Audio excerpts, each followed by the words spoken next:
derecho de familia en su aspecto notarial. En primer lugar, desde luego que tenemos que hacer mención a los organizadores y colaboradores que han hecho posible que este foro sea una realidad. En este caso tenemos que hacer mención a CDU, Centro de Estudios Universitarios, UIPAN, Dickinson y la Asociación Europea de Arbitraje. Muchas gracias a todos los organizadores. Comenzamos con esta primera mesa, que es una mesa dedicada a los pactos prematrimoniales y el contrato matrimonial. En este caso yo seré el moderador y lo que vamos a hacer es plantear una serie de preguntas para que los intervinientes nos den el punto de vista de los países en los que prestan las funciones, ¿de acuerdo? ¿Con qué ponentes vamos a contar en esta primera mesa? En primer lugar tenemos a Anne Maleu, oficial de notaría en Grecia. Sergio Vinicio Jauría Cárdenas, notario, abogado catedrático de la Facultad de Ciencias Jurídicas en Guatemala. Claudia Iris Varese de Chaín, escribana argentina, abogada y procuradora. Y Paulo David Arellano Sarasti, abogado docente universitario en Ecuador. Una vez presentado a todos los miembros que van a intervenir en esta mesa, si le parece bien a la audiencia, lo que vamos a hacer es plantear la primera cuestión. Y dice así: ¿existe la posibilidad de celebrar matrimonios ante notario en sus respectivos países? En caso afirmativo, ¿cuáles son los requisitos para poder celebrarlos? ¿Es una opción económica o implica un alto coste? Para que intervengan los miembros de esta mesa, lo que vamos a hacer es ir pasando el micrófono y vamos a ir dando respuesta a estas cuestiones. Adelante. Yo tengo el mío. Adelante, muchas gracias. Hola a todos. Sí, yo... ¿Ahora? No. ¿Ahora? Sí. Gracias por invitarme en este evento tan interesante. Pues en Grecia hace pocos años que tienen una ley que permite los matrimonios entre las parejas del mismo sexo. Después de muchos tribunales, muchas multas por la Unión Europea, ahora las parejas del mismo sexo pueden casarse ante un notario, solo ante un notario. Lo que es necesario es solo que no están casados, un certificado que no se han casado otra vez, y punto, que no tienen una relación familiar. Como todos los matrimonios. Es un matrimonio igual que los otros. Tienen derechos sociales, económicos, civiles en la herencia. Es más, aunque es una unión civil, se supone que es un matrimonio como todos los demás los matrimonios. Lo que pueden... Pues las parejas no están obligados a casarse, pero la ley fiscal diariamente les obliga a casarse porque no pueden justificar el económico lo que tienen. Así, todas las parejas pueden elegir casarse o no, pero si no se casan, no pueden probar cómo viven juntos, cómo es el económico aspecto familiar. Muchas gracias. Luego entendemos que sí existe la posibilidad de celebrar estos matrimonios, ya sea parejas del mismo sexo o no, ¿de acuerdo? Sí. Y has adelantado un poco los requisitos, ¿no?, para poder celebrarlos. ¿Es una opción económica? ¿Es caro? ¿Es barato? Es una elección económica, sí. Un acta de un notario no cuesta mucho. 500 euros. Muy bien, muchas gracias. No sé si es caro o no, pero esta es... Es una opción valorable. Sí. Muy bien, muchas gracias. Vamos a darle el micrófono a la siguiente interviniente. Adelante. Puede. Buenos días a todos, muchas gracias. Gracias por la invitación a CEDEW, a WIPAN y a la Asociación de Arbitraje. A todos, muchas gracias. Bueno, en la República Argentina el matrimonio solo puede celebrarse ante el oficial encargado del registro civil de las personas. Nosotros no tenemos todavía una ley que nos habilite a los notarios a casar en las escribanías. El costo es muy económico, solamente se paga una tasa para comprar la libreta de matrimonio. No se paga, no es caro, es mínimo el gasto. Y bueno, en nuestro país sí, las personas del mismo sexo pueden contraer matrimonio de acuerdo a una reciente ley de nuestro país. Antes no se podía, bueno, ahora sí. Y tu otra pregunta era... Los requisitos para poder celebrarlo. Bueno, los requisitos que sean soltero, divorciado o viudo, o sea, tiene que ser de estado civil, por el cual se pueda casar. Hay que hacer los análisis clínicos de enfermedades venéreas. Bueno, nosotros tenemos otros tipos de enfermedades que es nada más que para proteger la descendencia, o sea, la prole, que no nazcan, por ejemplo, con alguna enfermedad derivada que pueda tener problema. Entonces eso es un requisito, por ejemplo, justificar análisis clínicos y ningún otro. Perdón, ¿habría que llevar entonces un certificado médico? Sí, es laboratorio. Laboratorio, análisis, sí, justificar eso. Y no hay otro requisito. Muy bien, muchas gracias por la intervención. Pasamos el micrófono al siguiente interviniente. Adelante. Muchas gracias. Muy buenos días con todos. Gracias a CEDEW por la invitación y la organización de este evento. Y muchas gracias también a Juan Carlos Martínez por también la organización y el auspicio para este foro internacional. Bueno, respecto de las preguntas, estimado Víctor, lo que podría manifestar, lo primero, que no en toda América Latina está establecido el matrimonio igualitario, que se llamaría el matrimonio de personas del mismo sexo.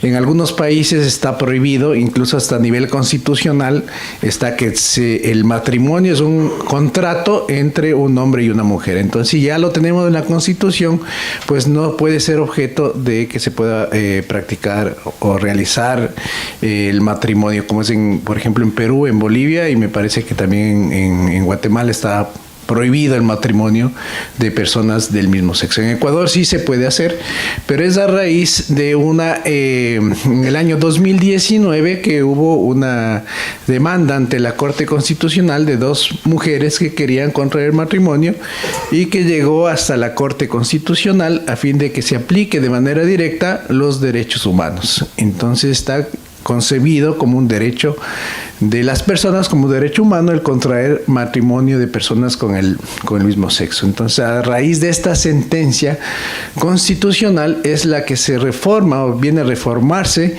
el Código Civil en el Ecuador, porque prácticamente en el Ecuador se establecía que el matrimonio es entre un hombre y una mujer que se unen con el fin de vivir juntos, procrear y auxiliarse mutuamente. Con esta sentencia lo que se hizo es eliminó el término que sean un hombre y una mujer, ahora es el matrimonio entre dos personas, y se eliminó también la palabra procrear. Entonces eso dio paso a que se pueda realizar el matrimonio igualitario. En el Ecuador los notarios no podemos solemnizar el matrimonio, pero lo que sí hacemos es la unión de hecho. La unión de hecho, que es concebida o conocida cuando dos personas deciden vivir juntos, pero en el Ecuador también lo importante es que se le dio a esta unión de hecho, que viene a ser de hecho, los mismos efectos que el matrimonio. Incluso viene a ser considerado como un estado civil. En el documento de identidad ecuatoriano, cuando uno tiene o vive en unión de hecho, en vez de salir el estado civil casado, va a salir en unión de hecho con, y sale el nombre de la persona con la que está viviendo en unión de hecho, o está casada o contrajo matrimonio, que también es importante conocer. Porque en esto también en algunos países, no en todos los países, por ejemplo en Colombia, no nos sale el documento de identidad del estado civil con quien está casado, sino que salen los datos de la persona, pero no su estado civil. Pero en el Ecuador sí, nosotros sí nos sale el estado civil si está casado o a su vez si es que vive en unión de hecho, con qué persona vive en unión de hecho. Y esto sí se lo hace ante notario. Los requisitos es primeramente que sean mayores de edad. También eso es importante porque en el Ecuador está prohibido el matrimonio de menores de 18 años de edad, lo que sí es posible en otros países también. Por ejemplo, en Perú sí se pueden contraer matrimonio personas que sean menores de 18 años y mayores de 16 años con autorización de sus padres. Igualmente creo que ocurre en Guatemala también y en Argentina, pero en Ecuador se dio ese cambio, que me parece muy importante a título personal, porque eso ha evitado que muchas jóvenes contraigan matrimonio y más bien tengan que esperar a que cumplen los 18 años para poder contraer matrimonio, y a su vez lo mismo que sería la unión de hecho. Entonces, si es que dos personas, dos jóvenes que ya viven, incluso hasta tienen hijos, deben esperar a tener los 18 años para poder legalizar, digamos, la unión de hecho ante notario público, o a su vez contraer matrimonio en el registro civil. Lo que puedo indicarles también es que yo creo que a nivel mundial se han reducido los matrimonios. La gente ya no quiere casarse, ya no quiere contraer matrimonio, sino más bien lo que está sucediendo es que están viviendo juntos, viven en unión de hecho, y eso acarrea un sinnúmero de deberes, derechos y obligaciones que se han venido creando por estas uniones, ¿no? Y la intervención del notario es importantísimo en esto, porque lo que hace las personas, en vez de acudir ante un juez para que se reconozca la existencia de esta unión de hecho, sino que lo que más bien hacen es van donde el notario y de mutuo acuerdo deciden que sea reconocida esta unión de hecho. Los requisitos: están libres de vínculo matrimonial, no pueden estar casados, ¿no es cierto? Ahí pueden ser viudos, solteros, divorciados, presentar su documento de identidad, y el costo realmente bajo, en el costo es de $40 la solemnización, reconocimiento de la unión de hecho. El matrimonio igual, lo mismo, pero el matrimonio no lo puede hacer ante notario, sino que se lo hace ante el jefe del registro civil, este contrato solemne. ¿Sí? Listo, gracias, Víctor. Muchas gracias. Gracias, pues buenos días a todos. Un agradecimiento muy especial por la recepción hecha acá en CEDEU. Voy a ser bastante preciso quizás en algunas situaciones. Ya los colegas han abordado los temas de forma muy eficiente. En Guatemala sí es posible y es factible pues realizar un matrimonio ante notario. De hecho, hay ciertos funcionarios que también pueden realizarlo. Se encuentra el alcalde o el concejal que haga sus veces, también ministros de culto que tengan las facultades legales para ello. Obviamente deben de tener una preparación legal oportuna, y se encuentra el notario. El notario para su realización requiere de un acta notarial donde queda dispuesta la forma en que los contrayentes van a contraer matrimonio. Y sobre esto pues quiero enfocarme en lo que ya se ha hablado. En Guatemala solo es permitido el matrimonio entre hombre y mujer, y esto, tal como lo indicaba Paul, obedece a una base constitucional. La Constitución, al momento de permitir la unión entre un hombre y una mujer, sesga la posibilidad de que se pueda contraer matrimonio entre dos personas del mismo sexo. La forma o los requisitos para que pueda un hombre y una mujer contraer matrimonio, el primer aspecto pues es no tener otro matrimonio. De cuenta de eso, o cuenta de ello, es que solo se reconozcan dos estados civiles, o soltero o casado. Realmente la viudez, en cierta forma, lo único que permite es dejar a la persona en posibilidad de contraer un nuevo matrimonio. Entonces esto lo convierte nuevamente en soltero. Y en cuanto a la unión de hecho, pues esta es reconocida, puede ser notarialmente o puede ser judicialmente, y sus efectos se contraen inclusive en forma retroactiva. ¿Esto qué es lo que permite? Que algunas parejas que declaren su unión de hecho legalmente puedan inclusive en el aspecto patrimonial reconocerse los bienes como parte de ese patrimonio entre la pareja en forma retroactiva. Es decir, si lo adquirieron no importando hace 10 años, 15 años, si reconocen la unión de hecho hasta esa fecha, pues esos bienes van a formar parte del patrimonio de la pareja como tal. Eso no sucede en el matrimonio, porque hay parejas que si bien es cierto, ya permanecen, ya han convivido juntas durante varios años, si se realiza el matrimonio, los efectos van a empezar a tomar base o van a empezar a causar sus efectos a partir del momento de la constitución del matrimonio como tal. Eso también pues solo queda liberado para el aspecto de los hijos, porque en el caso de los hijos, pues si ya los ha reconocido, la constitución del matrimonio a la larga lo único que hace es cimentar las bases de la familia al momento de la constitución. Otro aspecto como tal, y es algo que también está sucediendo en Guatemala, es que se ha perdido el interés en el matrimonio. Se ha perdido y ha causado, ha dado paso a lo que es la unión de hecho. El problema no es en sí la unión de hecho como tal, sino es no declararla. Porque la unión de hecho pues tiene los mismos efectos que el matrimonio y contrae no solo los mismos derechos, sino también causa las mismas obligaciones para la pareja. Sin embargo, una unión de hecho no declarada inclusive pone en riesgo un derecho sucesorio, que bien pudiera ser el caso de beneficios para los herederos. Muchas gracias por las primeras intervenciones. Vamos a pasar a la segunda pregunta. Esta cuestión la voy a plantear y quizás pues va dedicada a todos los estudiantes de Derecho que son más jóvenes y que se focalizan en aquellas estrellas de Hollywood, por ejemplo, ¿no?, que llegan a acuerdos prematrimoniales y que algunos de ellos son muy llamativos, ¿no? La pregunta es la siguiente. ¿Existe en sus respectivos países la posibilidad de realizar pactos o estipulaciones establecidas por los cónyuges para regular el régimen económico de su matrimonio o de establecer cualquier clase de acuerdo en relación con el mismo? Estaríamos hablando de las capitulaciones.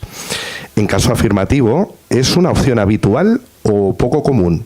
¿Podrían poner algún ejemplo de este tipo de pactos? Adelante. En Grecia no hay separaciones de bienes por el Código Civil. Una pareja cuando se casa sigue teniendo cada uno sus cosas. No comparten lo que te van a ganar. No. Por ejemplo, una pareja compra una casa, el nombre de quien firma la escritura es suya. ¿Está casado o no? Pueden hacer pactos matrimoniales y decir que todo que vamos a ganar durante estamos casados es común. El contrario que hacéis aquí en España, porque supongo que tenéis todos los bienes comunes y hacéis pactos para que se separan. Sí, separación de los bienes. En Grecia es al revés. Todo está separado, cada uno lo suyo, y pueden hacer un pacto que en nuestra vida lo que hemos ganado durante nuestro matrimonio es común, pero nadie lo hace. Existe la opción, pero no es común. Sí, nadie lo hace. Pues si alguien es rico, quizás su esposa quiere hacerlo, pero si hay deudas, nadie lo quiere. Luego depende, ¿no?, si trabaja en Hollywood, sí, como yo decía, o no. Bueno, muy bien. Muchas gracias. Bueno, en Argentina se pueden celebrar pactos prematrimoniales antes del matrimonio y luego del matrimonio. Antes del matrimonio, el pacto debe respetarse ciertos tópicos que establece el código. No es que uno puede plantear o estipular cualquier tipo de cláusula. Las cláusulas únicamente se deben referir a los bienes, a las deudas, el valor que cada uno de los bienes tenga, las donaciones que se hagan entre los cónyuges y la opción por uno de los dos regímenes, ya sea por el régimen de ganancialidad o por el régimen de separación de bienes. O sea, pueden en ese pacto prematrimonial establecer bajo qué régimen se van a casar. Luego del matrimonio, pueden modificar esta convención siempre que haya pasado un año, pero únicamente para cambiar de régimen, no para darle un nuevo destino a los bienes ni para agregar más deudas. O sea, hay que tener muy claro eso, porque por ahí vienen a pedirte, no, ahora queremos poner la casa que tenemos en Arabia. No, eso ya no se puede, eso se hace antes del matrimonio. ¿Cuál era tu otra pregunta? Si era habitual. Es bastante habitual, sí, hoy en día, porque ya las parejas se casan más grandes y entonces ya tienen ciertos bienes cuando llegan al matrimonio. A veces se casan con 35 o 38 años, donde ya tienen un cierto capital cada uno. Entonces se ha vuelto habitual celebrar las convenciones prematrimoniales. ¿Y algún ejemplo, aunque has puesto algún ejemplo curioso que se te haya podido dar en cuanto a acuerdo prematrimonial? Curioso no, porque el código te establece expresamente cuáles son los 4 tópicos sobre los cuales puede versar una convención matrimonial. O sea, está muy claro que es detallar los bienes, cuánto vale cada uno, qué deudas tenemos, si nos hacemos donaciones mutuamente o la opción del régimen, ya sea el de ganancialidad o el de división de bienes. Muy bien, muchas gracias. Muy bien, gracias, Víctor. Bueno, lo que les puedo comentar es, creo que en la mayoría de países de América Latina también el hecho del matrimonio da origen a la sociedad de bienes de la sociedad conyugal. Sin embargo, también en la legislación ecuatoriana se establece la posibilidad de que aquellas personas que hayan contraído en el extranjero sean consideradas separadas de bienes siempre y cuando en su legislación, en la legislación nacional, esté establecida esta separación de bienes. Entonces, por ejemplo, si me indica, como dice, si se hubieran casado en Grecia, si sean 2 ecuatorianos o un ecuatoriano y un español, son separados de bienes, y en el Ecuador también se considerarán separados de bienes por el hecho de haber contraído matrimonio en Grecia, y la legislación establece la separación de bienes. Igualmente ocurre eso en algunos estados de los Estados Unidos de Norteamérica. Entonces la gente que contrae matrimonio en esos estados pues será considerada dentro del Ecuador como separados de bienes. En el tema específicamente en el Ecuador también sí existen las capitulaciones matrimoniales, que son las convenciones, como ya lo habían manifestado, que se puede realizar de manera voluntaria ante notario público. Antes de casarse, puede realizarse también al momento de casarse con el jefe de registro civil, o durante el matrimonio también, que se pueden hacer estas convenciones. ¿Qué es lo interesante de estas convenciones matrimoniales?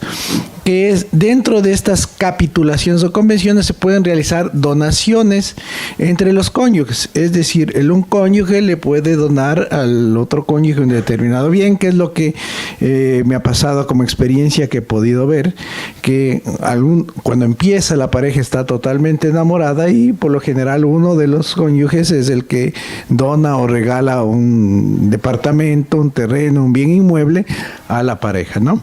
Pero estas donaciones son las únicas que pueden ser revocadas, ¿sí? Entonces esto también es importante, por cuanto no todos los matrimonios van bien ni van a durar toda la vida. Entonces queda esta posibilidad de que el cónyuge que hizo la donación pueda revocar esta donación de manera unilateral. O sea, no es necesario que se pongan de acuerdo entre los dos para hacer la revocación o para quitarle el bien que ya le donó. Entonces puede hacerse esa revocación. Incluso me pasó algo muy interesante, que fue de una pareja que se hizo la donación hace mucho tiempo y que ya habían terminado su relación por me parece que fue una traición de uno de ellos. Entonces lo que hizo fue revocar, fue a la notaría, unilateralmente por instrumento público, por escritura pública, hizo la revocatoria de la donación. Es decir, volvió nuevamente este bien que estuvo dentro de las capitulaciones a ser propiedad nuevamente del cónyuge que le había donado en su tiempo, ¿no? Entonces, aquí podemos ver un ejemplo práctico de qué es lo que sirve las capitulaciones. Si es que es común, no es muy común en el Ecuador. Más lo que hacen las personas que contraen matrimonio es la disolución de la sociedad conyugal. ¿Qué quiere decir esto? Que acuden igualmente a la notaría de manera voluntaria, de mutuo acuerdo, y deciden terminar con la sociedad de bienes producto del matrimonio con la sociedad conyugal y se consideran separados de bienes. Eso es lo más común lo que se hace. Las capitulaciones no son muy comunes, más se da en el caso de personas que tienen muchos bienes o de personas que están en estratos económicos altos que necesitan que estén separados. Por ejemplo, también me ha pasado con personas que se dedican a la construcción, entonces necesitan invertir su dinero, vender sus inmuebles, sus departamentos, sus unidades familiares, sus casas, y para no estar con la cónyuge firmando, lo que hacen son las capitulaciones matrimoniales. Entonces, esa sería la manera práctica. En cuestión de costos, la disolución de la sociedad conyugal que se la hace ante notario público, el costo más o menos está llegando a los $200, y las capitulaciones matrimoniales cuestan $180. Sin importar, digamos, los bienes que están aportando o la cuantía que pueda tener las capitulaciones, sino que tiene un valor estandarizado. Lo importante que hay que conocer también en Ecuador es que los costos están fijados por el Consejo de la Judicatura a través de una resolución, y se maneja un sistema único, un sistema informático notarial, en donde todas las notarías del país cobran los mismos valores y tienen que ingresar también a este sistema, ¿no es cierto?, donde se genera automáticamente un número, un código alfanumérico, donde se va registrando el número, la fecha, el valor que se está cobrando por cada acto, y eso es parte del control que también vendría a ejercerlo el Consejo de la Judicatura a los notarios respecto de los costos, de la fecha y de que exista o se establezca determinados actos o contratos dentro del protocolo. ¿Sí? ¿Listo? Muchas gracias. Gracias. Bueno, me voy a centrar quizás para abordar esta pregunta en 3 eventos temporales. El aspecto previo al matrimonio, que pues son las capitulaciones prematrimoniales. Y también en el matrimonio, ya directamente, porque hay un régimen subsidiario y posterior al matrimonio. Y cuando me refiero a esto, previo al matrimonio, pues se le da la oportunidad a las parejas para que puedan adoptar un régimen económico en el matrimonio. Y esto se da a través de las capitulaciones matrimoniales. 3 son los regímenes que pueden adoptar en unas capitulaciones matrimoniales. La comunidad de gananciales, la comunidad absoluta, que es todos los bienes que la pareja tenía antes y los que vaya a adquirir dentro del matrimonio, así como las cargas, las deudas, van a ser 50% de división.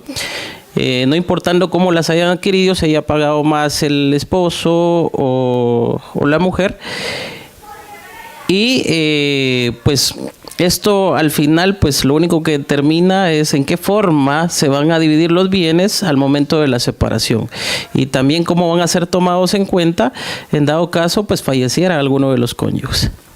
Otro de los aspectos es la comunidad o la separación absoluta, donde no importando los bienes que tengan o los que vayan a adquirir dentro del matrimonio, en caso de una separación, pues los bienes quedan en el mismo estado y le pertenecen a la persona que los ha adquirido, no importando la forma en que se hayan obtenido estos. Algo pues a notar en el caso de Guatemala es que no son muy comunes. Sin embargo, pues pese a las 3 formas de otorgar capitulaciones matrimoniales, también hay algo que no es tan común, que se puede crear una forma especial de otorgar el régimen matrimonial, es decir, de decidir en qué forma se pueden dividir los bienes al momento de la separación. Acá requiere más de la creatividad notarial y también de adecuar la voluntad de los contrayentes a unas capitulaciones matrimoniales que quedan dispuestas en escritura pública. ¿Por qué motivo? Porque que es algo no muy común, pero que sí me ha sucedido, ciertas parejas ya deciden qué bienes llevan, qué bienes en caso de una separación pueden ser de ambos y qué bienes no, qué bienes van a ser, si hay una separación, van a quedar solo para alguno de los cónyuges. Esto en la mayoría de casos pues ha sucedido también por el interés de ciertas mujeres que dicen, no, bueno, si nos separamos y me eres infiel, entonces quedemos en que me vas a otorgar el 80% de los bienes y así pues no hay ningún problema. Entonces despierta un poco más el interés hacia el aspecto matrimonial. Y luego pues también tenemos los esponsales que, si bien es cierto no generan obligación para contraer matrimonio, pues también hay cierta obligación de devolver los bienes cuando se incumple con esa promesa matrimonial. En el matrimonio si no se han otorgado capitulaciones matrimoniales de forma obligatoria, hay un régimen subsidiario que es el de comunidades gananciales. Entonces las parejas que no han otorgado, ya sea por los costos que genera el otorgarlos en escritura pública, lo puede hacer reconociendo el régimen de gananciales, que es en el matrimonio, y esto es en el acta notarial. ¿Esto qué quiere decir?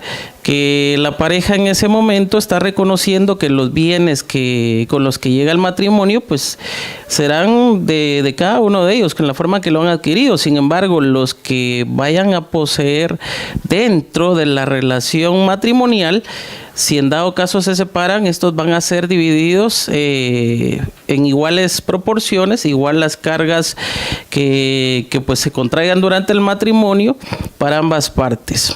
También acá pues es importante hacer notar que en Guatemala esto va a obedecer no solamente al momento de la disolución, sino que va a marcar un punto en dado caso fallezca alguno de ellos, porque le va a indicar al notario al momento de realizar el proceso sucesorio cómo es que va a realizarse la división de los bienes, que si bien es cierto puede existir una separación absoluta de bienes, esto no quiere decir que alguno de los cónyuges, que el cónyuge que permanezca con vida pues no vaya a tener derecho a los bienes. Sí los tiene, solo que en una proporción diferente dependiendo del régimen matrimonial que haya regido el matrimonio.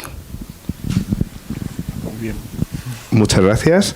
Vamos a plantear la última cuestión, que ya ha sido respondida parcialmente, pero me gustaría que en la medida de lo posible pudierais dar un enfoque social, porque ya sabemos que tanto la sociedad y el derecho pues van vinculados, como no puede ser de otra manera, y me vuelvo a referir a las uniones entre dos personas del mismo sexo. Hemos ido respondiendo en ocasiones, bueno, pues tratando de aclarar esta cuestión. ¿Es común? ¿No es común?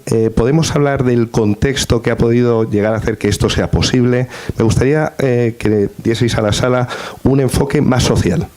Adelante. Como había dicho, en Grecia hace pocos años que se estableció esta ley. Empezó por una pareja que uno de ellos estaba enfermo y estaba en el hospital. Como no habían los matrimonios en Grecia homosexuales, la otra pareja no podía visitarle. Y muchas veces no todos tenemos buenas relaciones con nuestras familias. Así uno estaba en el hospital solo y otro no podía visitarle. Así empezó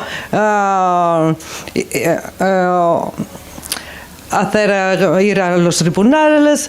Los tribunales griegos le habían dicho que así es la Constitución. Fue a la Unión Europea, a los tribunales de la Unión Europea y se ganó. Por primera vez que se planteó la ley en el 2008, era una unión de sexo, pero no entre las parejas del mismo sexo. Querían hacerlo luego, pero entonces toda la sociedad estaba en contra de esta ley porque no servía para nada. Era solo una unión de hecho. Habían cambiado la ley y ahora tienen los mismos derechos como otros matrimonios. Derecho a la pensión, derechos sociales, civiles, ¿cómo? Pues en Grecia se reconoce el matrimonio entre los homosexuales. Si van a otro país de la Unión Europea, no se considera una unión civil, se considera una unión de hecho. Por ejemplo, en Bulgaria y en Polonia. Así, uno que quiere marchar de Grecia, ir a Polonia y mudarse allí, no puede traer su pareja, porque no se considera una pareja, una familia. Sí. Todavía están buscando un lugar común para todos.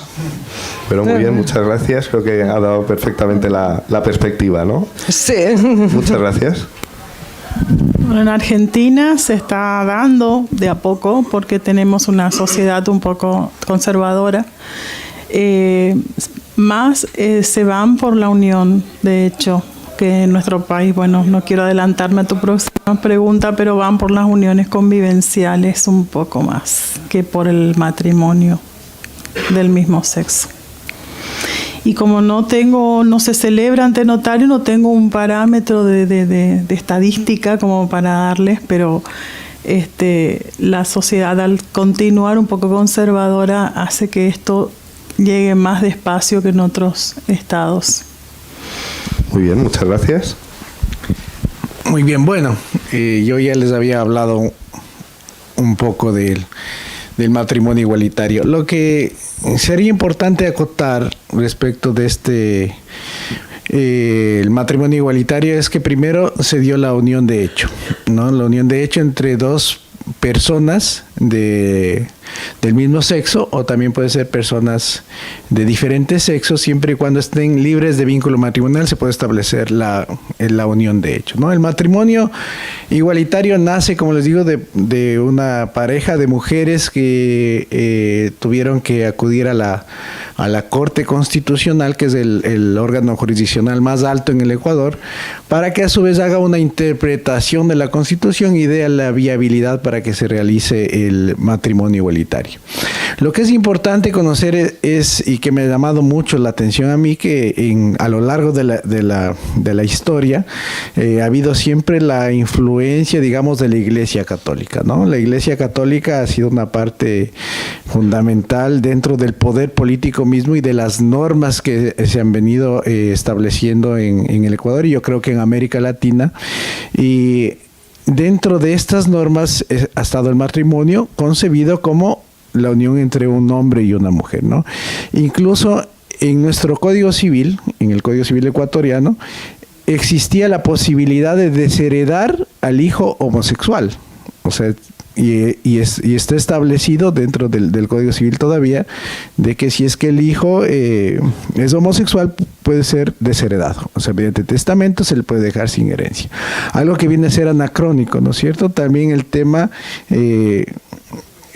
del que el derecho va en constante evolución, va cambiando. Tal vez hace algunos años, porque esto hablamos del año 2019 que está el matrimonio igualitario, son realmente pocos años en los que podríamos establecer que no se podrían contraer matrimonio personas del mismo sexo. Pero ahora ya está, hemos cambiado. Yo creo que la sociedad va evolucionando, va cambiando para estos nuevos tipos de familias, porque ahora hay familias unipersonales, hay familias, no podríamos hablar de destruidas, sino disfuncionales, ¿no es cierto? Porque ahora no es la familia perfecta, el marido y el papá, la mamá y los hijos, sino que ahora tenemos familias en que el abuelo es el que le cuida al nieto, y tenemos también personas que por la necesidad económica en América Latina han tenido que migran hacia los Estados Unidos o vienen también hacia acá, hacia Europa, y son los abuelos quienes se hacen cargo de los niños.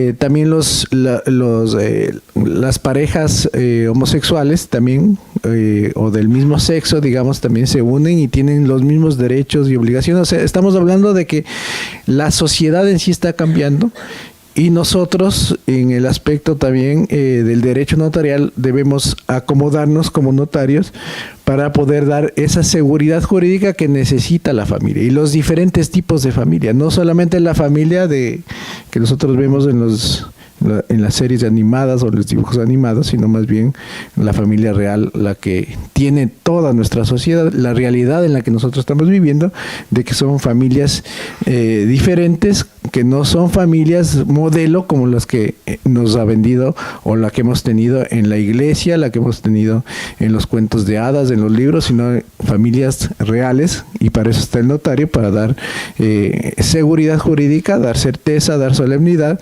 a estas uniones que se vienen dando.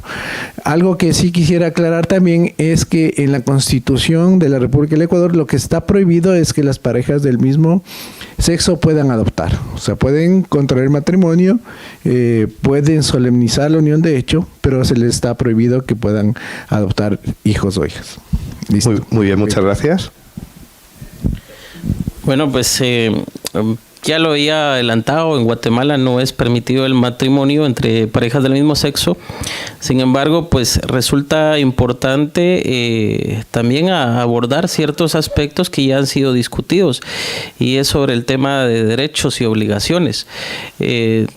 No se ve interesante el matrimonio, resulta difícil concebirlo dentro de una sociedad conservadora, pero sí es tema de discusión el hecho de las obligaciones, de los derechos entre parejas del mismo sexo. ¿Por qué motivo? Porque conviven juntos. Quizás desde ese punto de vista sería más fácil dentro de las sociedades conservadoras abordarlo desde el tema de la unión de hecho, por lo menos para que vayan entendiendo que al final es importante que si dos personas del mismo sexo deciden vivir juntos, esto lo hacen con el ánimo de permanencia, con el ánimo de apoyarse entre sí. ¿A qué nos lleva esto? A que ciertos derechos que puedan tener sobre los bienes que adquieran, también sobre las obligaciones, deben estar plasmados en la ley.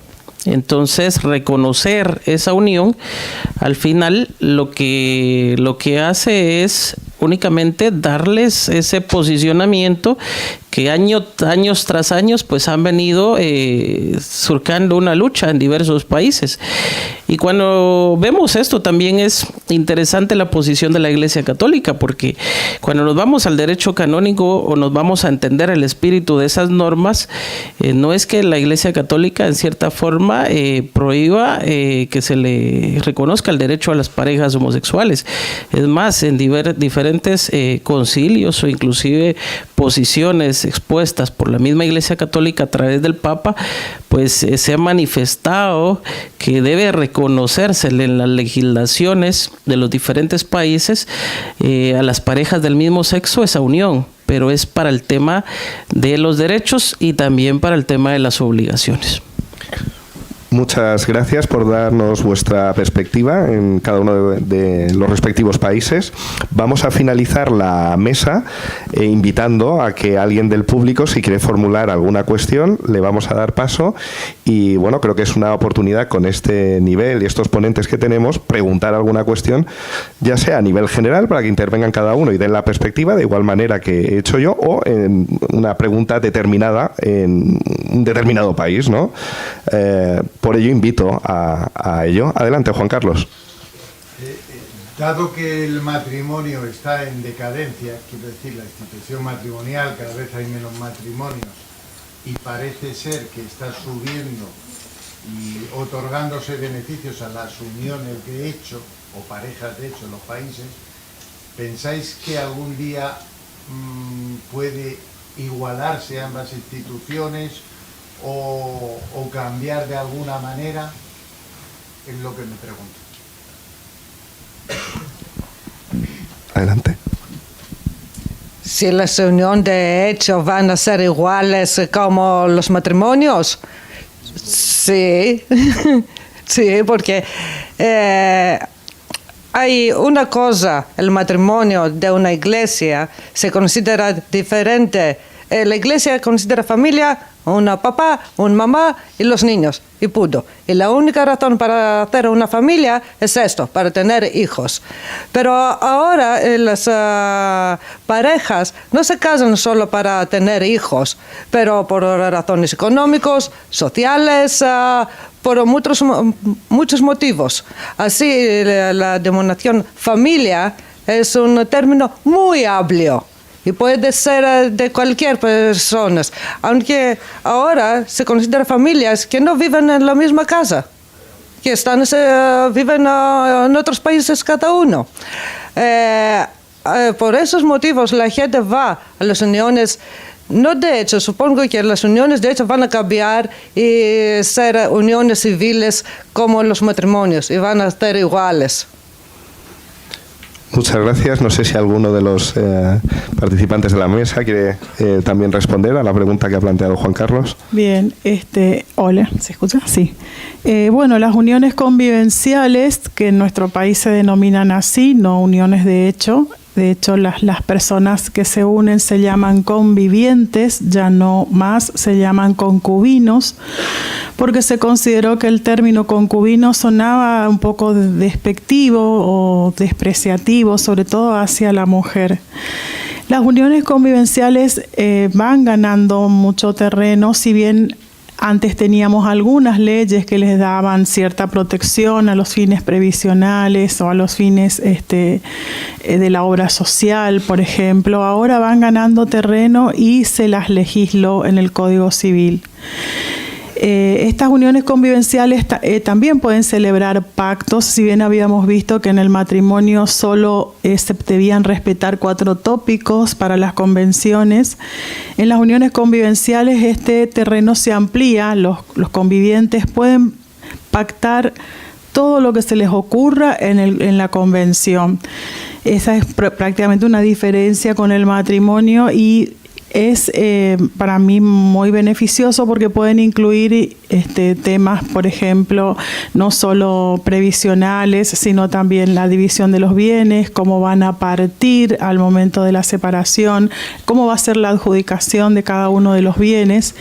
Lo único que no modifica es obviamente el derecho sucesorio, que bueno, el conviviente no lo hereda a su conviviente fallecido, donde debe ajustarse sí a las reglas del derecho sucesorio, cosa que en el matrimonio, de acuerdo al régimen, si van por el régimen de ganancialidad, bueno, cada uno conserva su 50%, y si van por el régimen de separación de bienes, el cónyuge hereda como un hijo más, o sea, no con el 50% que heredaría si se hubiera casado bajo el régimen de ganancialidad o de comunidad de bienes.